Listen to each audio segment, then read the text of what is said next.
interactive, so feel free to ask questions, do as you wish, because I can talk about this topic for a long time. Tonight is all about embracing neurodiversity, and you guys must all be here, one for either as a parent, for yourself, teacher, provider, all of those things. This is a topic that I could talk a lot about.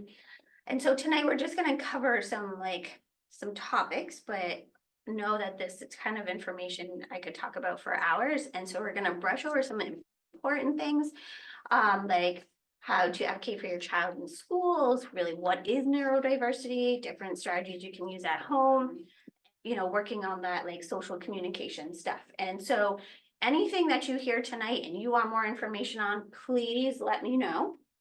So I'm going to give you a little information on myself and my whole family. These are my 3 beautiful children that you see, and myself and my husband. So I grew up with dyslexia in the early 80s, and back then that wasn't even considered a diagnosis in Maine. Lived in Maine my whole life, and it was really looked down upon if you had some type of language processing delay. Most of the time you were pulled out, put in special education, and there wasn't really a strategy on helping kids at that point in time. My oldest daughter has dyslexia as well, and she's the lovely lady in the yellow. My middle daughter is the one in black, and she has autism as well as OCD, and then pretty profound anxiety. And public school was not a fit for her, but she's also twice exceptional. And then my youngest is right there in the green, and my youngest has autism as well, but she has dysgraphia. So when you think about neurodiversity, it's not here's the one stamp. There's lots of different pieces of neurodiversity. And then, yes, my husband's right there, and he supports our neurodiversity, but he also has his own, right? And so when you think about our family, we're very neurospicy, but lots of fun. So I'm not only a provider and an educator on neurodiversity, I also live and breathe it, and it's in my world all the time. So I just finished my residency, and you can see that up there, for leadership of education in neurodevelopment and related disabilities.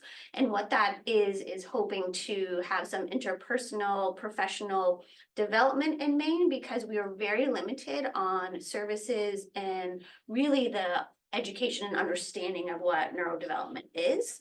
And we're going to get into that more. And I'm just finishing my doctorate in educational leadership with a focus in autism, more so in autism, just because that is a really big thing in Maine. We are the 3rd largest state in the country with students that are being diagnosed with autism.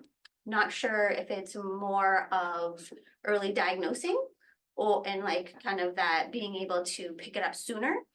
Or is there also environmental? I think there's a few of both. But we also have people moving into our state that are seeking services, and we just don't have enough. We're going to talk about a lot of different topics tonight. And please, like I said, we're going to brush over these. They're very in-depth topics. So if you ever want more information, don't hesitate to reach out to me. So we're going to discuss neurodiversity, introduce effective communication strategies, because that's a really big struggle for a lot of kids as well as adults and parents, of like, how do I communicate with my child that has a different way of thinking, right? Navigating through the educational system. There's a lot of expectations and lack of follow through sometimes, and just having that common language and how to advocate for your child, because we're not all teachers, right? And we don't all know the educational law system. So I'm going to take some time in that area, because I assume many of you would love to know more about that. We're going to talk about the behavioral strategies at home, because those are really important in that evening, I call it the witch hour, right? Like that transition time from like around 5 o'clock to like bedtime, right? Where there's all these transitions and they try to keep it in all day and then they're a hot mess when they come home. How to take care of yourself as parents, because that's so key. That's a really big piece of that. And teaching some emotional techniques, and how to just be able for them to understand how they learn and what they need in their environment. So a lot to talk about. Please, if you have any questions online, just put it in the chat or turn your camera on or your mic and just ask away. I'm going to discuss neurodiversity. And before I give you all the spiel, what do you guys think that word is? Because it's a hot new word. It's been around, but I think what people actually think about what that term means and what it really is a very different. So anyone want to kind of give me an idea of what you think neurodiversity means? You didn't know you were going to have to talk tonight, I know, but it's interactive. I'm not going to. Anybody want to give it a shot? I'm even less sure of what normal is. I love that. So Nate is sitting in the front here, less sure what normal is. So 49% of kids that sit in a general classroom have some form of neurodiversity. So at some point, neurodiversity is going to be the norm versus not. And so That's the diagnosis. and that's something that is the whole thought process on what neurodiversity is really needs to change, because we look at it as a deficit. We look at it as a problem. We look at it as something that needs to be cured, right? And back in the early 2000s, it was looked at like, we're going to cure autism. We're going to cure neurodiversity. And there is no cure. It's not a disease. You can't cure it. It's really how the brain works. So I put up in this slide like neurological differences, such as those found in autism, dyslexia, and other conditions. And they're just variations of how the brain works. It is part of how the brain develops within utero, right? Yes, there might be some genetics along the way, but you could have a child that develops in utero, beautiful, healthy baby like Kelsey. She was beautiful and healthy, had no idea that her brain was going to be a little different, hit all those kind of milestones at first. And then at 3 years old, I was like, wow, something's a little different here. Like, you're not progressing the same way, right? At 2 years old, you could read a chapter book and you shouldn't be able to do that, right? So neurodiversity is different across the spectrum. We have a very big spectrum, right? And I'm sure many of you have heard, if you've met one person with autism, you've only met one person. You've met one person with dyslexia, you've met one person. It's different for everyone. Neurodiversity is a movement about advocating and acceptance and inclusion.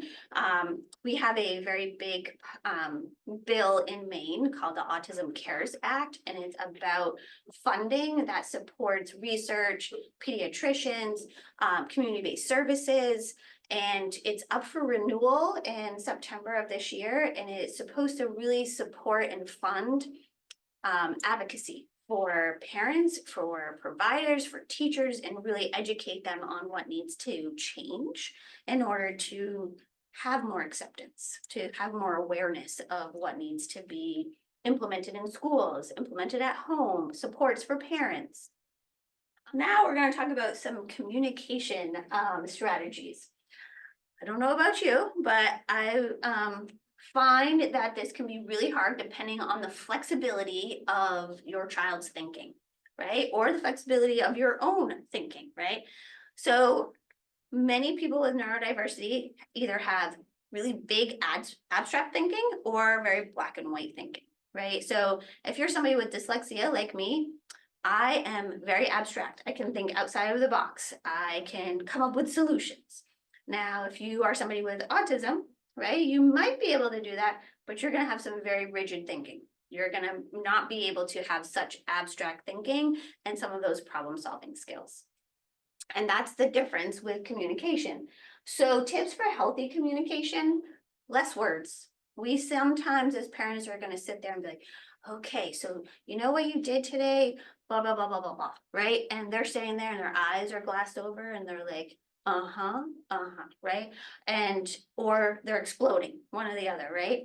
And they're not hearing you. So less words are better when you're trying to say something. So an example is my daughter needed to touch everything when she went into a grocery store or any store, right? And I remember taking her into Hannaford one day and she just went right down the sauce aisle. Sauce went everywhere, all through Hannaford, right? And I'm like, fantastic. Like that's just great, right? And so I was like, I could tell her all the time, stop touching, right? And eventually that becomes white noise, right? So I'm like, hands. And the moment I said hands, she realized, right? She might want to go like this, but she's not going to like fully do the whole swipe. So finding a word that's like that stop word is really important. Talking to them when they are dysregulated, not helpful at that time. You might also want to talk about it and actually try to communicate, and that's going to send them into a bigger dysregulation. It is really hard because as parents, we want to talk and we want to fix. And at that point in time, that's not what they need. Understanding nonverbal cues. Now, if we think of somebody with ADHD or autism, thinking of those nonverbal cues is really hard. And that's where that of, relationship building, being aware of their space, right? Body and space, time and place of saying things, like that's where that blurting might come out, or they might see somebody doing something that they don't enjoy, right? But not understanding like how their words and their actions affect other people. So having those body cues is really hard for them. So there's ways to fix that. A lot of story talking or stopping in the midst of an action and being like, okay, do you see my face right now? Do you think I'm listening? Do you think I'm okay? How does mommy feel right now? Or how does your sister or your friend feel when you do those things? Can you look at that? And over time, they can understand, but it does take a lot of repetition with that. And then there's some kids that really struggle with that throughout their whole adult life. And that is part of the way the brain works. There are ways to strengthen that. OT is a great way of doing that. They do a lot of emotional support and body language and looking at the body. And that's one of the great things about occupational therapy. Getting an environment that fosters open communication. I am a fan of Ross Green. I think Ross Green does great. If you do not know of him, it helps with just taking a pause. So he has 3 different strategies. He has the A strategy, which is more of like that dictatorship. The B strategy of I'm compromising. Like, is it a necessity that you unpack your lunchbox right when you get home from school? Okay, no, you need a snack first and you might need a few moments of quiet time. And then you can go and pack your lunch, right? Versus it comes back to that expectation. Can you lower our expectations as parents sometimes in order to actually get the job done, right? And looking at their needs versus what our needs and expectations are all the time. This healthy environment opens up communication. And what is really important is people that are on the spectrum or that have ADHD, a lot of times their behaviors make them feel like they are bad kids because that's how their behaviors are labeled and interpreted in a lot of different environments. And so if you can make it as you're not labeling or saying like your action is bad, right? That opens up that form of communication. Because now you're like, okay, go take your space. And when you're done, we can talk about it. So it opens up this calming place and you get more out of that. Another great way of opening communication is having some type of sensory output when you're together. So stuffies is usually a good one that a lot of kids generate too. Putty, gum, a ball, like something that they can move their body or feel tight. we use sometimes a heavy weighted blanket, or I might wrap my youngest in like a blanket burrito on the floor and just snuggle with her. Bedtime is also a really great time for them to open up. So their brains are kind of relaxed, they're in their bed, it's their safe space, and giving them a moment to be like, is there anything you want to talk about today? Like, what was your high? What was your low? And making it like, and not having a reaction when they share those things, right? And letting them know that you're there to listen. Navigating the educational system. So I'm going to spend a little bit of time on this, and if you do have questions, stop me anytime on this. So the overview of the educational rights and support for neurodiverse students. So under the law, you have the IDEA. It is a federal law that requires every child, no matter who they are, to have free public education as well as education that accommodates their needs. Okay, that is from birth up through college. So what gets tricky is the schools have to follow the IDEA, right? It is a law that is put into place.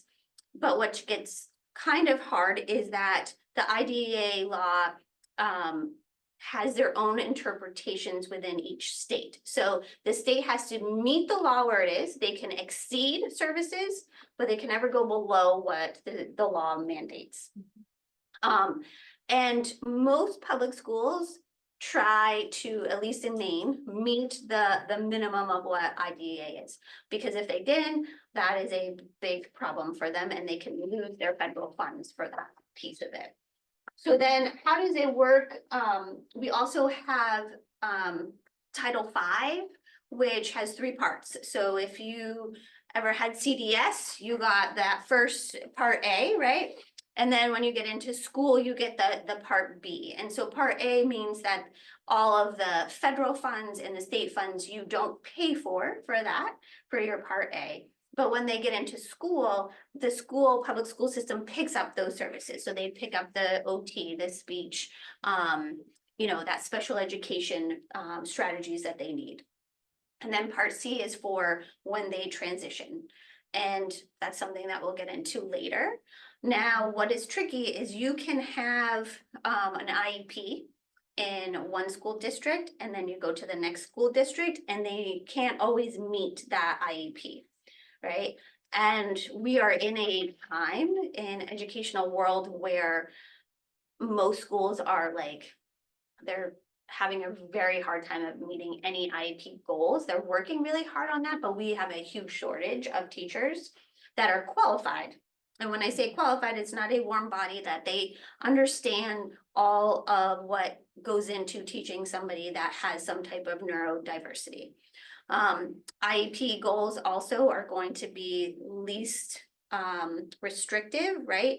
As well as, we're not going to give you everything, because we want to see how much you actually need. And sadly, it is all based on funding. So how much money your school district has is how much money they can put into services for your IEP. Now, you can look online and it can tell you which school system has more funding and more availability for IEP support. But it is a federal and state law that every child that needs an IEP should get one. Now, here's the tricky part, is that even if you think your child needs an IEP, they might not qualify for one. And that's the school to tell you whether they qualify or not. They also have what they call is like those intervention pullouts. So like the RTI programs, and a lot of times they'll use the RTI instead of an IEP because it's less money for the district for those pieces. It is also, Maine is the one state that a parent does not have to sign the IEP in order for it to be legal. So, which I think is horrible, to be honest. So even if you don't agree with the goals or the IEP paperwork, the school can still implement that, whether you like that or not. You do not have to sign it. Your rights, though, you can have anyone attend those IEP meetings. That is your parental right. But just to know that in Maine, you don't have to sign it for them to implement it. Resources for additional support and learning. Maine, the wait lists are very long right now for any speech, OT, PT, mental health services, and many of these kids that have neurodiversity also have mental health needs as well. And so right now, trying to find outside services can be very daunting. But I'm hoping within the next couple years, we will see a little bit of a relief. I think COVID had a lot to do with the uptick of lack of services because we didn't have enough school supports because of the, not going to school, having one day in, one day out. And so it was a real disruption in educational support. And a lot of these new children that are entering school that maybe had preschool, they weren't able to see their teachers' faces. So that's a big piece in literacy. So some of these kids are getting flagged for like dyslexia when maybe they don't actually have dyslexia. So that's something to also look about, like, is it developmental delay or is it an actual diagnosis? I'm somebody that really believes in having your school do your assessments because they're going to do their own anyways, even if you have an outside assessment. They do not have to take the recommendations from an outside assessment. They will do their own, but it is also really nice to have outside evaluations. So you have a bigger perspective of what's really going on. Any questions on that? Because there is a lot of right now, I know a lot of parents are struggling with support with just in a school system. And I work with all school systems across Maine, and I do know that they're all trying their best, but it doesn't feel good for a parent, right? When you see your kid struggling and you're advocating for them and they can't have the services that they need to make the growth that they need to in development. Behavioral strategies for home and school. So, guess I'm gonna ask, what are some behaviors or struggles that you guys do have at home? I'm gonna take a sip of water. Go ahead, let me know. Whoa. You're gonna get the Star Award tonight, Nate, with being front and center. All right, what do you got?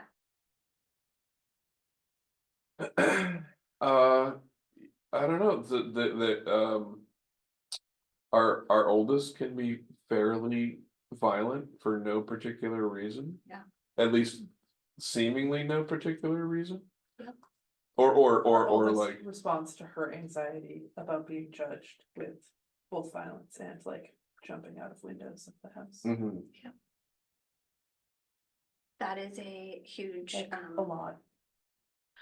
may I ask do you guys get services from developmental behavioral pediatrics and Yeah, I mean, it was much easier to get like, diagnoses and IEPs started than like actually finding effective services. Like Yep. those seem to be like not a thing. Violent at home only or violent at school too? A home Just only us. with people she trusts, yeah. So usually a lot of that has to do with any particular time of day, or could it just be completely random? No, I mean, it relates to her stress level, so Yep. end of days are harder and stressful days are harder, but she will wake up already perseverating about what is to come for the day. Yeah. So it depends. I would say school day mornings are maybe the hardest. School days are hardest. School days are always the hardest, and mornings tend to be the hardest, even in my own family. One of my kids won't even eat because she's so anxious. And so the behavioral piece, so they have 4 ways, right? The freeze, flight, or basically, so they'll either freeze, right? They're either gonna fight you, right? Or they're gonna flight. So you have both, right? She likes to flight, so she likes to jump out of the window, right? And then she also likes to fight with you. And that is her nervous system trying to get all of that out because she can't yet verbalize to you why she's feeling what she's feeling. And that's not helpful for at home, right? So how do you guys, so some of those behavioral pieces, have you guys had any strategy supports for that yet? None that work. I mean, I've Ebbs and read flows. the Ross Green stuff. I mean, this stuff is not in the books for sure. No, The solutions are not there. I don't know what I mean, the answer is. it's complicated, right? There's a ton of anxiety going on with our kid and, Yep. Also proprioceptive and interoceptive differences that mean she doesn't always know what she's doing. or she's feeling physically in her body, and she is autistic, so she has a hard time like figuring out how to express and feel comfortable expressing her feelings Absolutely. or what's going on. And so, you know, we move forward and backward and around in circles, and Absolutely. periods are better and periods are worse. And with school, like these are all like, I mean, kindergarten, like is one thing, but shortly thereafter, it's like, well, that's not an academic goal. But right, like these things are not academic, right? So like getting them into IEPs is like quickly becomes like virtually impossible. So this is just a recommendation academically. She will progress naturally, right? But in order to meet her full potential academically, that anxiety and that nervous system and that language, right, of building that communication has to come first, right? And it's easy for us to push the academics because that's the way education goes, right? But the more you push and the more you have these expectations of learning in those IEP goals, the higher those anxiety rates become, right? Because I have to meet those, I'm being pushed, I'm doing things that don't feel natural to me, right? I know, And Nate's like saying. No, I'm the saying like schools- The school's priorities are right. the academic goals. that's what I that we're mean, moving like in towards, the, not not what we're yours. arguing for. No, and what I'm trying to say is like making those academic goals are more, they're gonna hinder than support her, right? Mhm. Because she's gonna know that she's not meeting these specific levels of academics, which increases that anxiety, which increases, I'm being pulled from my friends, I'm being seen differently, right? And then, of course, she's gonna come home and let all. But it's like the spaces in between that are the hardest. It's the bus rides, it's recess, it's, you know, transitioning in between like classes. Like class time is not the hard part. No, because that's structured. Right. That she knows 100%. exactly what, that's a black and white, this is what I'm gonna do. Right. It's the unstructured time, it's those transitions, and that is incredibly common. I have some ideas for you guys on how to support that, more of a physical, like deep compression of getting that nervous system in check. And there's things that you can do at night to help that transition in the morning. And then also putting in her IEP goals of less transitions within the day. Because there are so many transitions when. And everything that's a support for her just adds transitions. 'Cause it's Correct. pullouts and Right, breaks and right. meetings And those transitions make it All so make it she harder. can't progress, yeah. Anyone online have any behaviors at home that you wanna discuss? I'm gonna talk about some behavioral strategies. So I am a huge fan of space. So in our house, talking about transitions at home, my two that are on the spectrum, the moment they get home, they go straight to their room because that's their space, right? And I don't ask them to do anything for the first hour that we're home. That's their time to decompress. Yeah, when my youngest wasn't like in love with her room, it was downstairs in our living room. And I had no expectations, right? And I kind of say this to you guys is like, when you get home from work, you're kind of like, whew, I just need a minute, right? Think about that for your kid that might have autism.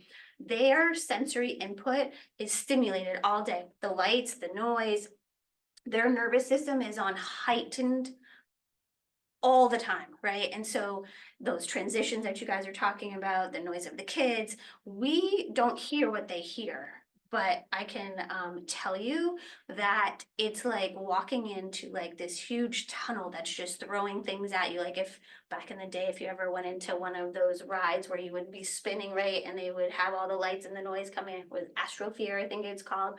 That's what it feels like for them all day long in their bodies in a school, right? And so when they come home, any expectation that you might have of them or getting them to go from one activity to the next activity, like they need a place to just calm their nervous system. Also, I know that screens are a huge thing, right? That's just the way of the world. The more you have that stimulation in their eyes, it's a dopamine, right? It's that it just keeps coming, right? And so that struggle of pulling that away is gonna make it harder for them, and then that's where they come dysregulated, right? So having a show when they come home, like a lot of kids will be like, oh, I'm gonna have a show, or I'm gonna play Minecraft, or I'm gonna play a game, right? Because they want to decompress. That's not a really great tool, but that is something that we do too, right? Like in our house, like, okay, you wanna watch a show for a little bit, great. But that also then having them to go do a non-preferred task after is really hard. Setting limits, like, okay, I'm gonna give you some control. You need 10 minutes. You want 10 minutes of your show? That's fine, or 30 minutes, right? When that timer goes off, I need you to do X, Y, and Z, right? And how that kind of planning, right? So setting them up. I see, Emily, you're one of yours is we struggle with starting non-preferred tasks. That's a tricky one, right? Because you need a carrot, right? That's not gonna be a self-motivating and that rigid black and white thinking, right? No, I'm not doing that. Nope, nope. And they're gonna put their feet in the sand and you're like, oh, how do I do this, right? So those non-preferred tasks, well, I kind of lay them out ahead of time in the day and say, okay, cleaning your room is not something that you want to do. We're going to chunk it up, but this is still something that you have to do today. After you do this, we can have something that you want to do, right? Cleaning the room is a big one in our house, or dishes, right? Like having to do any type of house chore, right, is not preferred, or homework, right? Like we don't have homework in our school, but if they don't finish things, right, I'm kind of someone, I'm an academic person. I love learning. And so for my youngest who hates reading, right, I'm like, okay, you want to use your device. I'm going to ask you to read for however long you decide to use your device. So if you're going to be on your device for a half hour, you're then going to read for a half hour. Which would you like to do first? Do you want to do it before or after? I have had some families that, you got to use your tools, what you have, right?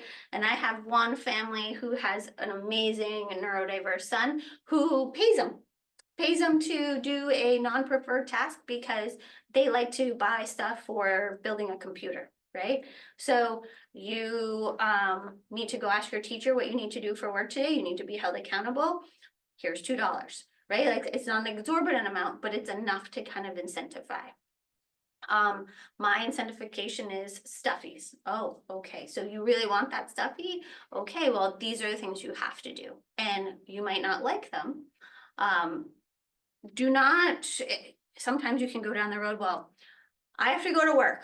Well, hopefully you like what you do for work, right? And saying to them like, well, you got to go to school, that's your job. Well, I don't like that. Right. And you hope that later on in life, they're going to have a job that they actually enjoy. Right. And so if they don't enjoy going to school, using that term, like, well, that's your job. That isn't probably like, I tell you, use whatever you want. But in my kind of thinking is, you need to be able to learn so you can do something that you like in the future. Right. What's one thing that you want to learn about? And if we can't get that to happen in school, we'll make sure that you can do it outside of school. Emily, is there like a non-preferred task that kind of comes up for you in your house that you want to share? Maybe. The importance of consistency. Lots of homework, yes. And chores, yes. Ours is chores too, right? I laugh because my husband how we kind of helped my middle with cleaning her room is we gave her, you need to clean your room, let's break it down, right? Putting a picture of like what you want it to look like. And she would just refuse. So we put all her things that were all over the floor in a box. And so it would look clean. And we said, okay, at the end of the week, if you don't want to take care of your things, and we're obviously they don't mean a lot to you, so we'll put those in the garage until you're ready, right? No, don't use the box, right? And so it's not like a punishment, but trying to get them to understand, like, you live, this is your place where you still need to use some of those skills, right? Homework, for homework purposes, setting a certain amount of time of saying like, okay, knowing how much your child can stain for their attention span, say like, okay, for 20 minutes, if you give me a good 20 minutes, you can have this, right? So it's some type of reward, and even talking to them of being like, what would be something that would help motivate you, right? Because they don't want to, how do I say this? They're not trying to be stinkers. It's really that inflexibility, like neurodiverse, especially if you're on the spectrum, that thinking of flexible thinking is really hard. And a lot of times I have students here every day, like they don't know how to move forward with that, right? And that's our job, I think, as parents and as like supporters of like, yeah, I really see like this is hard for you. And this expectation of doing all this homework or doing your chores, that doesn't feel good, right? Well, here's something that I have to do that I really don't like to do. Like, I'm not a big fan of grocery shopping, but mommy has to go grocery shopping because then you wouldn't have any food to eat, right? Putting the groceries away, not a big fan, but I still have to do it. So trying to give them an example of something that like doesn't feel really great for us, but we still have to work through. And then finding ways that incentivize them to do that and chunking things up smaller. So I know with chores, like with the bedroom, I'll go back to that, is go pick up all your Legos off the floor and then come see me. Go take all your laundry off the floor and put it in your hamper and then come see me. So it's not like go clean your room, because I'd go upstairs and my daughter would be on her back with her legs in the air looking at the ceiling, right? And I'm like, that's some really good cleaning you're doing right there, right? So really kind of chunking things up and breaking things down for them so it doesn't feel so overwhelming. Parent self-care, this is important, guys.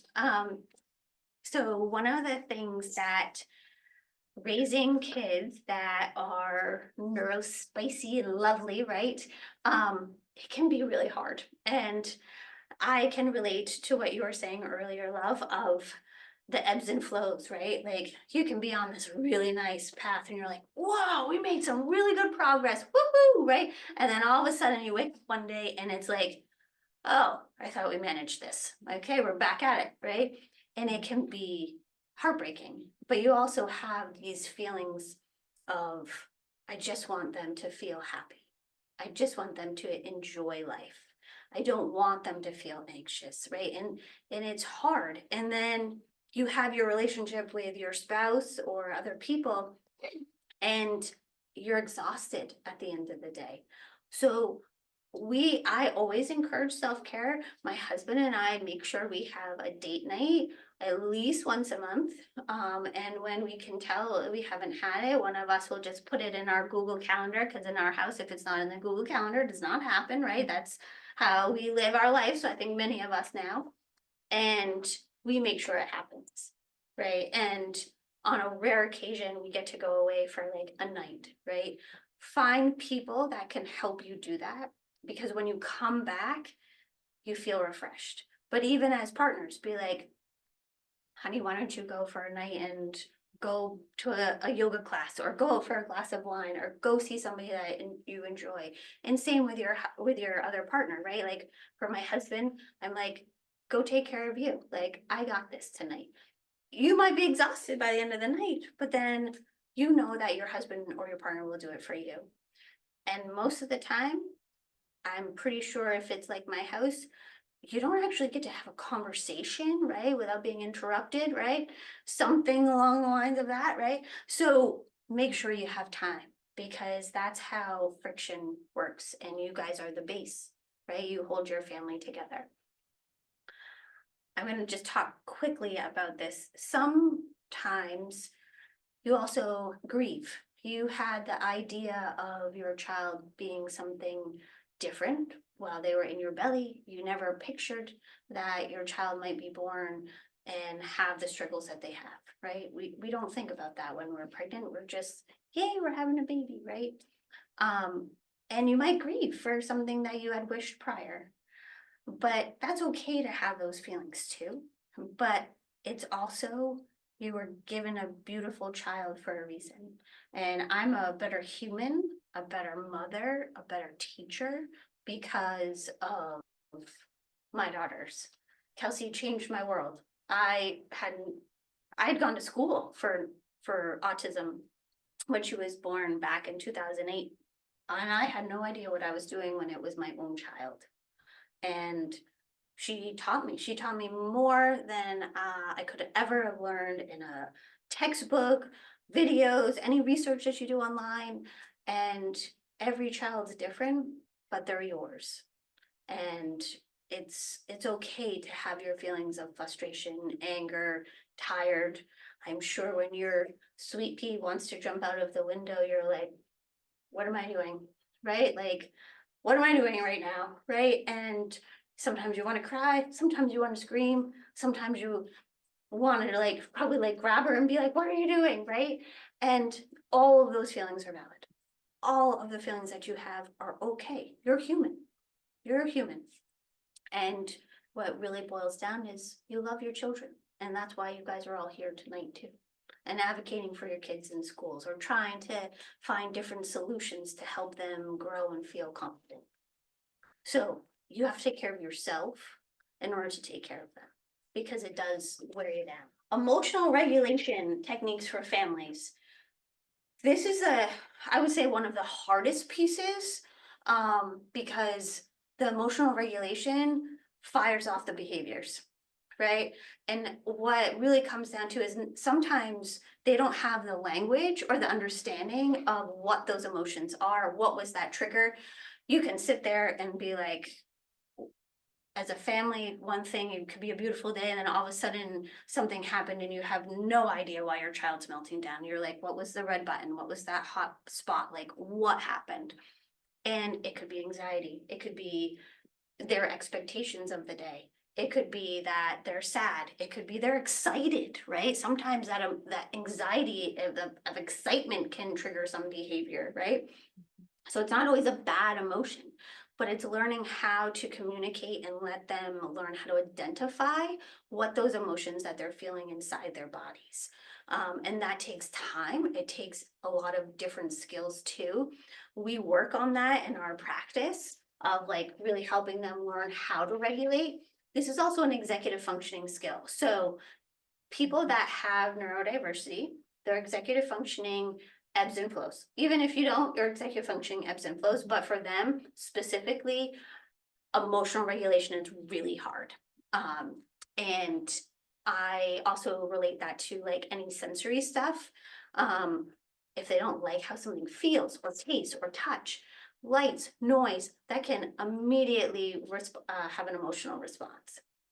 And so it's really looking at how their environment plays into their emotional regulation too. And I am happy to talk more about this. I would say one thing to really think about is quietness and looking at your child. Are they a sensory seeker or a sensory, like somebody that needs to push it away, right? And if they're somebody that needs to have less stimulation, noise, lights, and then you bring them into a school setting or you bring them into Hannaford, or any party or family gathering, you're instantly going to have some type of reaction, and getting them to be able to feel comfortable too at some point in those situations, because that's life, right? You can't, keep them in a hibernation area all the time. They have to learn, but at small steps, small increments of that. The grocery store is a hard one for us. Like, I cannot bring my youngest into a grocery store. If I do, it's a quick in and out. because that is not something she enjoys. Loud noises, right? Some other things that you can help too is the ear, like they have the headphones sometimes.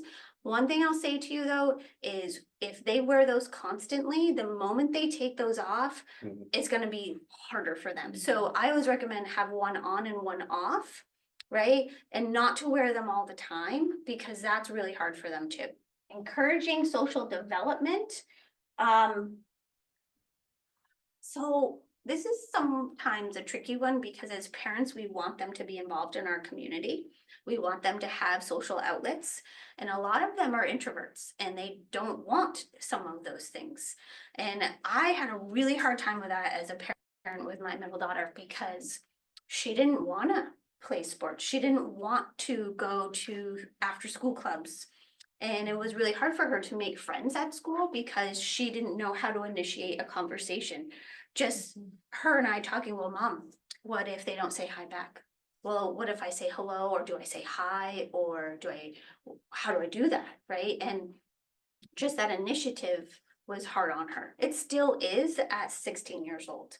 So asking them what they want, but also making sure that you push a little, right? Like she didn't want to go to any summer camps. And I was like, you know what? You're going to need to go to one. Like you need to be able to feel anxious, and how do we deal with that? And she loved it. We found one that was a craft that she really liked. So finding something that they can enjoy outside of the home, but not every day of the week. And if socialization is really hard sometimes at school, having those small groups, they're able to interact more than within the bigger class. So finding a buddy, having small play dates with just one kid versus going to a birthday party where there's so many. As adults, because I do see adults too, finding online actually is a really great network for some older kids.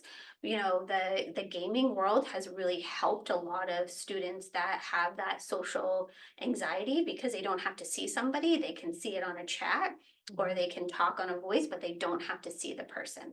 Because making eye contact is not an easy thing. It is incredibly hard for them. And in our society, if they're not looking at us or we're not making eye contact, then they're not listening or they're being rude. And that is something that they really can't do. And having that expectation is hard. With peers too, when they are interacting with somebody that is neurotypical, them not having eye contact, they're kind of like, oh, why are you doing that, right? So they, at a certain age, they start to realize that they are not like everyone else, and then that affects their self-esteem. So really trying to find ways to integrate them, but not overwhelm them. And take their lead. If they don't want to do something, okay, well, let's find a different option, right? Incorporating play and interest into learning.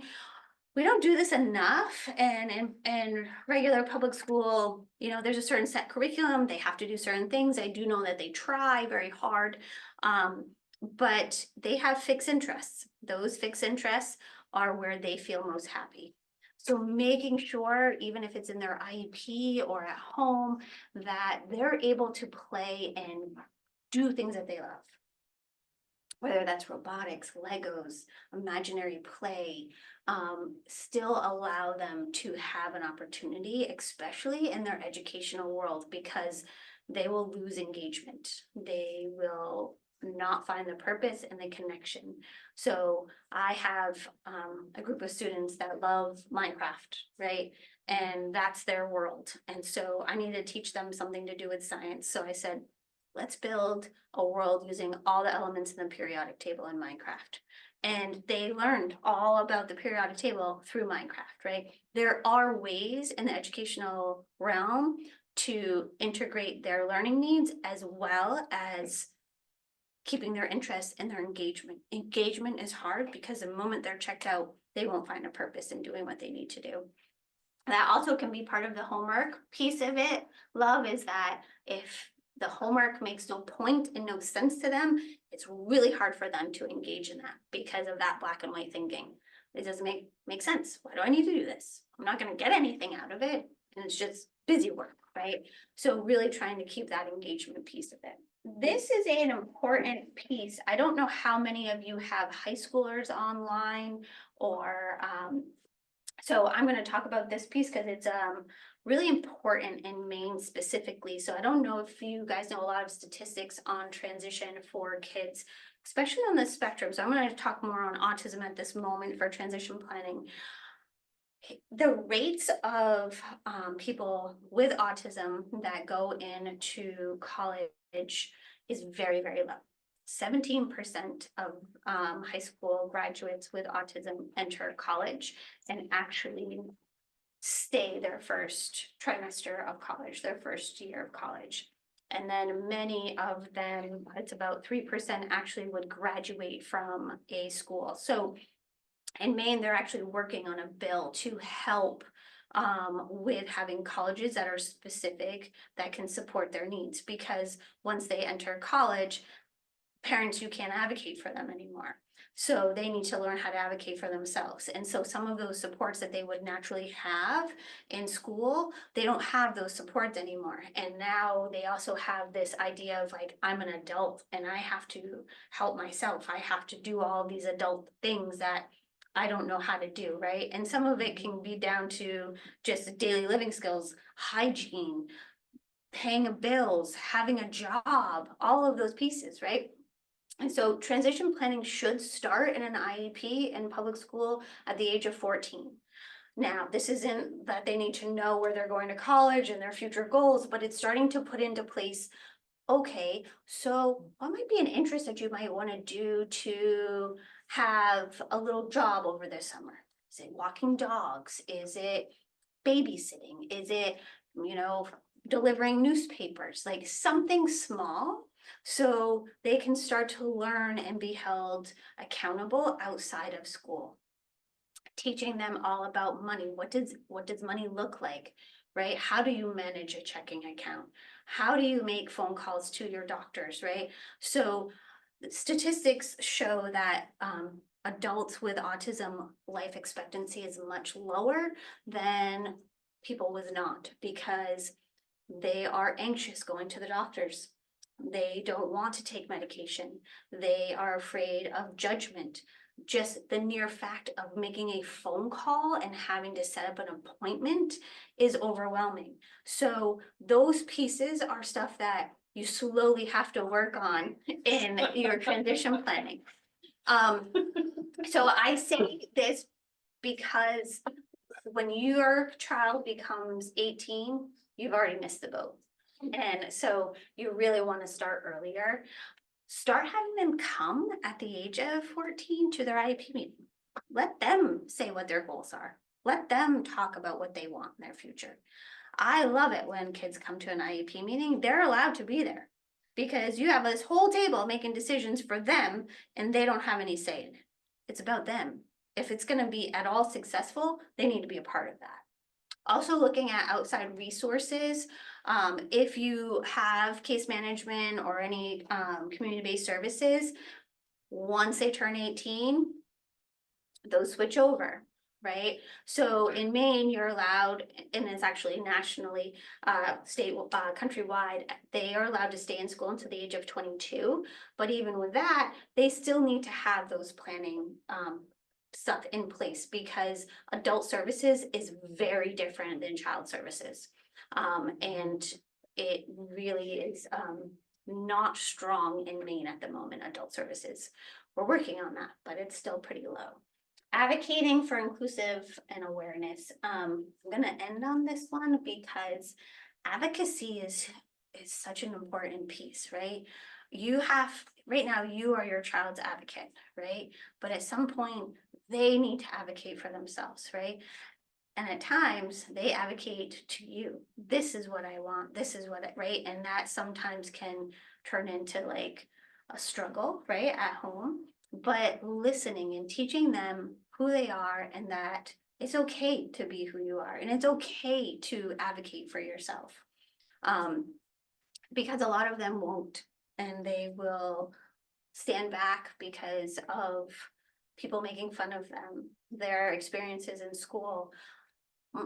they have a lot of trauma, no matter whether you have ADHD, dyslexia, autism, sensory processing disorder. They have trauma within their academic lifespan because they know that they're not the same as their friends. They somehow have already been labeled, pulled out, been told they're a bad kid.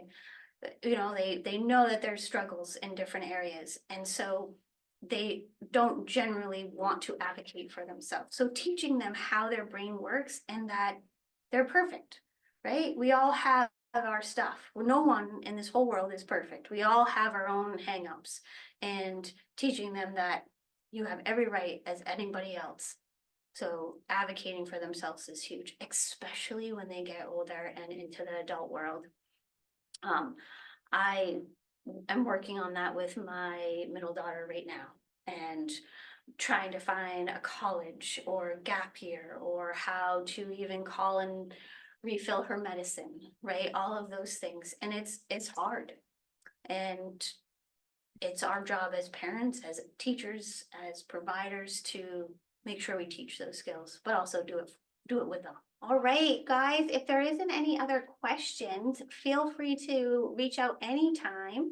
And I hope to be in touch soon.